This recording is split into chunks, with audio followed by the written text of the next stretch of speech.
कृत्रिम बुद्धिमत्तेच्या माध्यमातून महाराष्ट्रातल्या शेतकऱ्याला जागतिक तंत्रज्ञानाची माहिती व्हावी, नवोन्मेषी तंत्रज्ञानाचा वापर शेतीमध्ये व्हावा, यासाठी जागतिक कृषी क्षेत्रातील कृत्रिम बुद्धिमत्ता परिषद आणि गुंतवणूकदार शिखर संमेलनाचं आज आणि उद्या मुंबईत आयोजित करण्यात आलं आहे।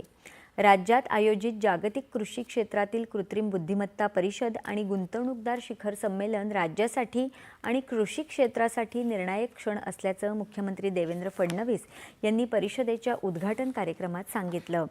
तंत्रज्ञान प्रत्येक शेतकऱ्यांपर्यंत पोहोचलं पाहिजे असं सांगून एआयचा मोठ्या प्रमाणावर वापर करणारं महाराष्ट्र हे पहिलं राज्य ठरेल असं ते म्हणाले।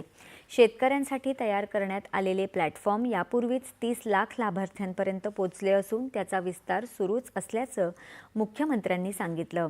आदिवासी शेतकऱ्याला देखील त्याच्या बोलीभाषेत मार्गदर्शन मिळेल याची सुनिश्चिती महाविस्तार करत असल्याचं त्यांनी सांगितलं।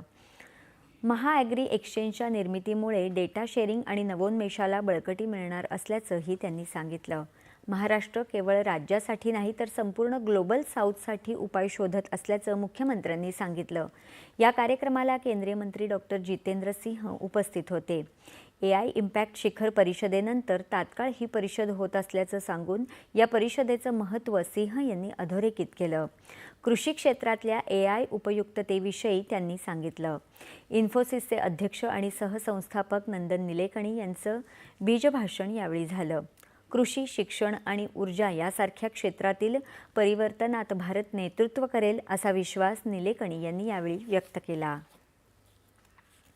राज्य विधिमंडळाचं